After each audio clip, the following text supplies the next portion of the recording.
সবাইকে আজকের ম্যাথ ক্লাসে স্বাগতম। আজকে আমি অঙ্ক করব পঞ্চম শ্রেণীর অধ্যায় 4 গাণিতিক প্রতীক অধ্যায়ের 25 নম্বর পৃষ্ঠা অনুশীলনী 4 বলা হয়েছে গাণিতিক বাক্য সত্য করার জন্য ক এর মান নির্ণয় করো। একে দেওয়া হয়েছে ক যোগ 9 সমান 15, দুয়ে দেওয়া হয়েছে ক বিয়োগ 12 সমান 25, তিনে দেওয়া হয়েছে 2 গুণ ক সমান 22, চারে দেওয়া হয়েছে ক ভাগ 8 সমান 7, পাঁচে দেওয়া হয়েছে 7 গুণ প্রথম ব্রেকেট 8 যোগ ক প্রথম ব্রেকেট শেষ সমান 63, ছয় দেওয়া হয়েছে প্রথম ব্রেকেট ক বিয়োগ 4 প্রথম ব্রেকেট শেষ ভাগ 6 সমান 6। তাহলে এখন আমি কি করব, 1 থেকে 6 পর্যন্ত কর মান বের করে নেব যাতে আমার গাণিতিক বাক্যটি সত্য হয়। 4-এর 1 দিয়ে লিখে ফেলেছি ক যোগ 9 সমান 15। এখন আমি কি করব, কর মান বের করব, লিখে ফেলবো বা ক সমান হচ্ছে কত 15। আমি যেহেতু কর মান বের করব তাহলে করার সাথে যে যোগ 9 আকার দেওয়া আছে যোগ 9 কিন্তু সরাবো। তাহলে আমি কি করব, বাম দিক থেকে ডান পাশে 9 নিয়ে যাব, আর 9 এর আগে কি দেওয়া আছে যোগ চিহ্ন। তাহলে যদি আমি সংখ্যার স্থান পরিবর্তন করি আমার কিন্তু চিহ্ন পরিবর্তন হবে, তাহলে যোগের বিপরীত হচ্ছে কি বিয়োগ, তাহলে বিয়োগ দিব কত 9। এখন আমি 15 থেকে 9 বিয়োগ দিয়ে কর মান বের করব, তাহলে লিখে ফেলবো বা ক সমান, এখন আমি 15 থেকে 9 বিয়োগ দিব। বিয়োগের ক্ষেত্রে উপরের সঙ্গে ছোট 10 যোগ করতে, 10 যোগ করলে হবে 15, 15 থেকে 9 গেলে থাকে কত 6, হাতে আছে 1, 1 থেকে 1 বিয়োগ দিলে 0, প্রথম 0 লেখা লাগে না, তাহলে বিয়োগফল কত 6, এখানে লিখে ফেলবো 6। তাহলে কর মান কত 6, সুতরাং ক এর মান 6। একের উত্তর বের করা শেষ। 2 দিয়ে লিখে ফেলেছি ক বিয়োগ 12 সমান 25। এখন আমি কি করব, কর মান বের করব, তাহলে লিখে ফেলবো বা ক সমান হচ্ছে কত 25। এখানে যে কর সাথে 12 দেওয়া আছে 12 কিন্তু আমি এখান থেকে সরিয়ে ফেলবো, তাহলে বাম পাশে দেওয়া আছে 12, আমি কি করবো 12 এখন ডান পাশে নিয়ে নিব। তাহলে সংখ্যার স্থান পরিবর্তন করলে কিন্তু চিহ্ন পরিবর্তন হয়। এখানে কি দেওয়া আছে বিয়োগ, তাহলে বিয়োগের বিপরীত হচ্ছে কি আমার যোগ, তাহলে এখানে কি হবে আমার যোগ 12। এখন আমি 25 সাথে 12 যোগ করে কর মান বের করবো, তাহলে লিখে ফেলবো বা ক সমান 25 যোগ হচ্ছে কত 12। এখন আমি 25 সাথে 12 যোগ দিব, 5 সাথে 2 যোগ দিলে 7, 2 এর সাথে 1 দিলে 3, তাহলে কত হবে 37। এখানে লিখে ফেলবো 37। তাহলে কর মান কত 37, আমি লিখে ফেলবো সুতরাং ক এর মান 37। 2 এর উত্তর বের করা শেষ। দিয়ে লিখে ফেলেছি 2 গুণ ক সমান হচ্ছে 22। এখানে আমি কর মান বের করব, ফেলবো বা ক সমান হচ্ছে কত আমার 22। করার সাথে 2 যে গুণ আকারে আছে 2 আমি এখান থেকে সরাবো, তাহলে কি করব, বাম দিক থেকে ডান দিকে নিয়ে যাব, আর করার সাথে 2 কি আকার আছে গুণ আকার, তাহলে সংখ্যার স্থান পরিবর্তন করলে চিহ্ন পরিবর্তন হবে। তাহলে চিহ্ন কি দেওয়া আছে গুণ, গুণের বিপরীত হচ্ছে কি ভাগ, তাহলে ভাগ হবে কত 2। এখন আমি 22 কে 2 দিয়ে ভাগ দিয়ে কর মান বের করব, তাহলে লিখে ফেলবো বা ক সমান, এখন আমি 2 দিয়ে 22 কে ভাগ দিব, তাহলে লিখে ফেলবো 2 ভাগ হচ্ছে কত 22। এখানে একটা সংখ্যা এখানে একটা সংখ্যা নিব, কত হবে 2। এখন 2 এর মধ্যে 2 কয়বার যাবে একবার, একবার করলে 2 কে 2 হবে। এখন বিয়োগ দিব, 2 থেকে 2 বিয়োগ দিলে 0, 0 2 এর মধ্যে যাবে না, তারপর থেকে 2 নামাবো, তাহলে কত হবে 2, 2 এর মধ্যে 2 কয়বার যাবে একবার, একবার করলে কত হবে আমার 2, 2 থেকে 2 বিয়োগ দিব 0, তাহলে ভাগফল কত 11। এখানে লিখে ফেলবো 11, তাহলে কর মান কত 11। তাহলে আমি লিখে ফেলবো সুতরাং ক এর মান 11। 3 এর উত্তর বের করা শেষ।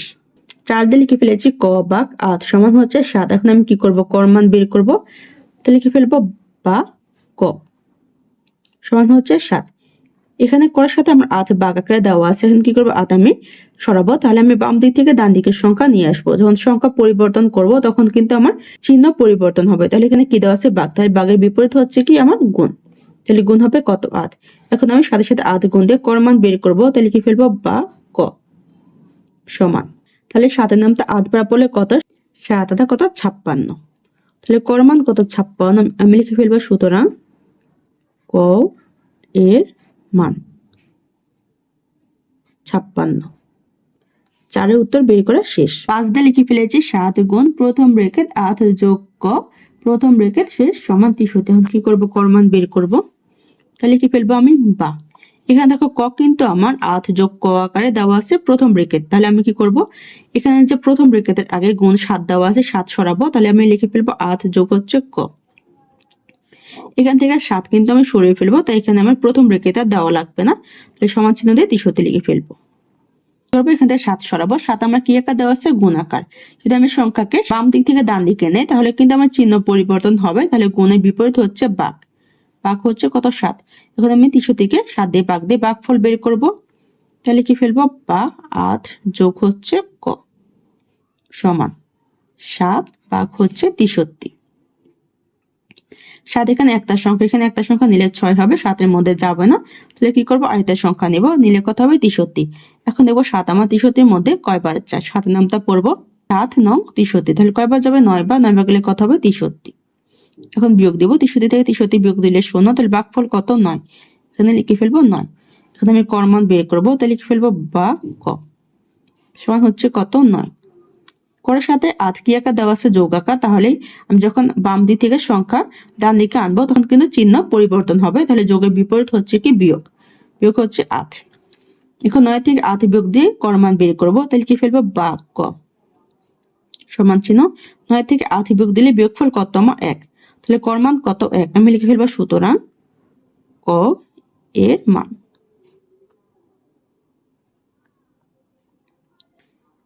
কর্মান 1। 5 এর উত্তর বের করা শেষ। 6 দিয়ে লিখে ফেলেছি প্রথম ব্রেকেট ক বিয়োগ 4 প্রথম ব্রেকেট শেষ ভাগ 6 সমান হচ্ছে 6। এখন কি করব? কর্মান বের করব, তাহলে লিখে ফেলি বা। এখানে ক কিন্তু আমার প্রথম ব্রেকেটে দেওয়া আছে, তাহলে কি করব? আগে এখানে যে প্রথম ব্রেকেটের বাহিরে ভাগ 6 দেওয়া আছে, এই 6 আমি সরাবো, তাহলে লিখে ফেলবো ক বিয়োগ হচ্ছে 4। ভাগ 6 সরালে কিন্তু আমার প্রথম ব্রেকেটটা দেওয়া লাগবে না, এখানে লিখে ফেলবো সমান চিহ্ন দিয়ে 6। 6 কে বাম পাশ থেকে ডান পাশে নিব, তাহলে আমার চিহ্ন পরিবর্তন হবে। চিহ্ন কি দিয়েছে? ভাগ। ভাগের বিপরীত হচ্ছে কি? গুণ। 6। এখন 6 কে 6 সাথে গুণ দিয়ে গুণফল বের করব, তাহলে লিখে ফেলবো বা ক বিয়োগ 4 সমান চিহ্ন 6 নামটা 6 বার পড়বো, 6 6 কত? 36। এখন আমি কর মান বের করব, তাহলে লিখে ফেলবো বা ক সমান 36। করার সাথে 4 আমার কি আকার দেওয়া আছে? বিয়োগ আকার, তাহলে 4 কে আমি কি করব? বাম দিক থেকে ডান দিকে নিব, তাহলে চিহ্ন কিন্তু আমার পরিবর্তন হবে। যোগের বিপরীত হচ্ছে কি? যোগ। তাহলে যোগ হবে কত? 4। এখন আমি 36 এর সাথে 4 যোগ দিয়ে কর মান বের করব, তাহলে লিখে ফেলবো বা ক সমান চিহ্ন 36 যোগ হচ্ছে কত? 4। 6 এর সাথে 4 যোগ দিলে 10, 10 এর শূন্য হাতে আছে 1, 3 এর সাথে 1 নিলে 4, তাহলে কত? 40। এখানে লিখে ফেলবো আমি 40, তাহলে কর মান কত? 40। আমি লিখে ফেলবো সুতরাং ক এর মান 40। 6 উত্তর বের করা শেষ। 5 দেওয়া হয়েছে ক প্যাকেট বিস্কুট এবং 1 বোতল পানীয়র মূল্য একত্রে খ টাকা। 1 প্যাকেট বিস্কুটের মূল্য 18 টাকা এবং 1 বোতল পানীয়ের মূল্য 12 টাকা। একে দেওয়া হয়েছে ক এবং খ এর সম্পর্ক একটি গাণিতিক বাক্যের মাধ্যমে লেখো। 2 দেওয়া হয়েছে খর মান নির্ণয় করো যখন ক সমান 10। 3 দেওয়া হয়েছে কর মান নির্ণয় করো যখন খ সমান 120। এখন কি করব? প্রথমে 1 এর মান বের করে নিব, ক এবং খ এর সম্পর্ক গাণিতিক বাক্যের মাধ্যমে প্রকাশ করে নিব। তাহলে এখানে দেখো বলা হয়েছে ক প্যাকেট বিস্কুট এবং 1 বোতল পানীয়ের মূল্য একত্রে কত? খ টাকা। টাকা কিন্তু আমাকে দেওয়া নেই। আর এখানে দেওয়া হয়েছে 1 প্যাকেট বিস্কুটের মূল্য 18 টাকা আর 1 বোতল পানীয়ের মূল্য কত? 12। তাহলে আমি কি করব? 1 প্যাকেট বিস্কুটের মূল্য থেকে আমি ক সঙ্গে বিস্কুটের মূল্য বের করব, তাহলে 18 এর সাথে আমি ক যোগ দিব। আর এখানে বলা হয়েছে 1 বোতল পানীয়ের মূল্য একত্রে কত? খ টাকা। তাহলে আমি কি করব? ক সঙ্গে বিস্কুটের মূল্যের সাথে যদি 12 যোগ দেই আমার একত্রে টাকা খ বের হয়ে যাবে। এখন আমি কি করব? 18 এর সাথে ক গুণ দিয়ে এবং 12 যোগ দিয়ে খর মান বের করে নিব এবং ক এবং খর সম্পর্ক গাণিতিক লিখে ফেলেছি ক এবং খর সম্পর্ক গাণিতিক বাক্যে। তাহলে আমার 1 প্যাকেট বিস্কুটের মূল্য কত? 18। এমন কয় প্যাকেট দেওয়া আছে আমাকে? ক সংখ্যক। তাহলে 18 এর সাথে ক গুণ দিলে ক সংখ্যক বিস্কুটের মূল্য বের হবে। আর দেওয়া আছে আমার 1 বোতল পানির মূল্য কত? 12। তাহলে 18 গুণ কর মূল্যের সাথে 12 যোগ দিলে কি বের হবে? আমার খ মানে একত্রে কত টাকা আছে তা বের হবে। তাহলে আমার গাণিতিক বাক্য কি? 18 গুণ ক যোগ 12 সমান হচ্ছে খ। একের উত্তর বের করা শেষ। 2 দেওয়া হয়েছে খর মান নির্ণয় করো যখন ক সমান 10 হবে। তাহলে আমি কি করব? খর মান নির্ণয় করব যখন কর মান 10 হবে। 2 দিয়ে আমি লিখে ফেলেছি ক সমান 10 হলে খর মান। 1 নম্বরে দেখো আমি কিন্তু ক এবং খরের সম্পর্ক গাণিতিক বাক্যে লিখে ফেলেছিলাম। 18 গুণ ক যোগ হচ্ছে 12 সমান হচ্ছে কত? খ। এখন আমি কিসের মান বের করব? খর মান। তাই আমি খর মানের জন্য লিখে ফেলবো 18 গুণ ক যোগ 12, কারণ আমি এই গাণিতিক বাক্য ব্যবহার করে খর মান বের করে নিব। এখানে আমি লিখে ফেলবো 18 গুণ ক যোগ হচ্ছে কত 12, কারণ 18 গুণ ক যোগ 12 হলে কিসের মান বের হবে? আমার খর মান।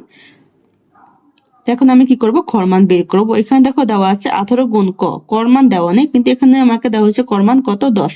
তাহলে আমি কর জায়গায় কর মান বসিয়ে দিব। তাহলে কি ফেলবো? 18 গুণ কর মান কত 10 যোগ হচ্ছে 12। এখন আমি 18 সাথে 10 গুণ দিয়ে গুণফল বের করে নিব। তাহলে কি ফেলবো? 18 গুণ 10। শূন্য উপরে সবগুলো সংখ্যা গুণ দিব। 8 শূন্য শূন্য, 1 শূন্য শূন্য, শূন্য যে শূন্য বসাবো, 1 উপরে সবগুলো সংখ্যা গুণ দিব। 8 একে 8, 1 একে 1। এখন যোগ দিয়ে নামাবো, শূন্য শূন্য, 8 এর 8, 1 এর 1। তাহলে কত? 180। এখানে লিখে ফেলবো 180। যোগ হচ্ছে কত? 12। এখন আমি 180 সাথে 12 যোগ দিয়ে যোগফল বের করে নিব। লিখে ফেলবো আমি 12। শূন্য সাথে 2 যোগ দিলে 2 এ 2, 8 এর সাথে 1 যোগ দিলে 9, 1 এর 1। তাহলে কত? 192। এখানে লিখে দিব আমি 192। তাহলে খর মান কত? 192। কর মান 10 হলে খর মান 192। আমি লিখে দেব সুতরাং খ এর মান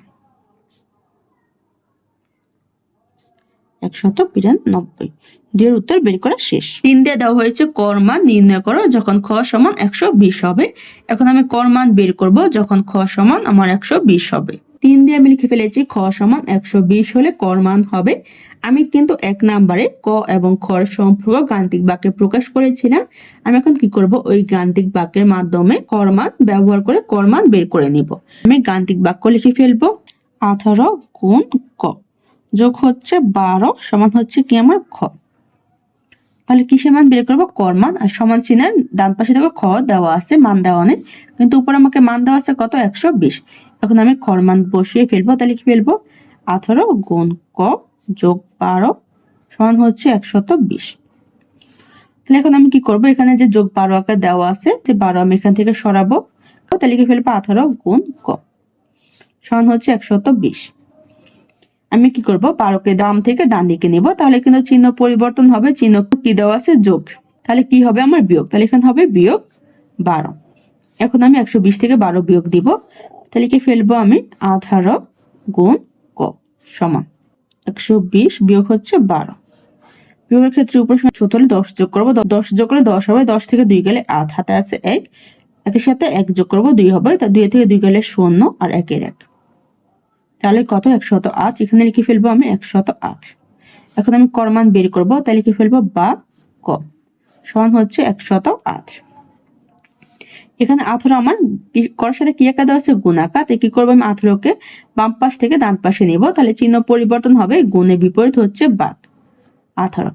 এখন আমি 108কে 18 দিয়ে বাঘ দিয়ে কর মান বের করে নিব। তাহলে কি ফেলবো? 18 বাঘ হচ্ছে আমার 108। এখানে দুইটার সংখ্যা, এখানে দুইটার সংখ্যা নিলে 10 হবে, যাবে না, কারণ 18 10 থেকে বড়। তাহলে আরেকটা সংখ্যা নিব, নিলে কত হবে? 108। এখন দেখবো 18 আমার 108 এর মধ্যে কয়বার যাবে। এখন আমি 18কে 2 দিয়ে গুণ দিব। 8 দুগুণে 16, 16 হচ্ছে হাতে আছে 1, 2 কে দিয়ে কত? 3, 36, অনেক কম হয়ে যায়। তাহলে আমি 18কে এখন 6 দিয়ে গুণ দিব। 6 হাতে 48, 48 8 হাতে আছে আমার 4, 6 কে 6, 6 সাথে 4 যোগ দিলে 10। তাহলে কত হবে? 108। তাহলে কয়বার যাবে? 6 বার গেলে হবে 108। এখন আমি 108 থেকে 108 বিয়োগ দিব। তাহলে কত হবে? 0। তাহলে ভাগফল কত? 6। তাহলে লিখে দিব আমি বা ক সমান হচ্ছে 6। তাহলে কর মান কত? 6। কর মান 120 হলে কর মান কত? 6। লিখে দিব আমি সুতরাং ক এর মান 6। 3-এর উত্তর বের করা শেষ। আজকে ক্লাসটি এখানে শেষ। সবাইকে দেখার জন্য ধন্যবাদ। যদি আমার ক্লাসটি তোমাদের কাছে ভালো লেগে থাকে তা সাবস্ক্রাইব করে দিও। ধন্যবাদ।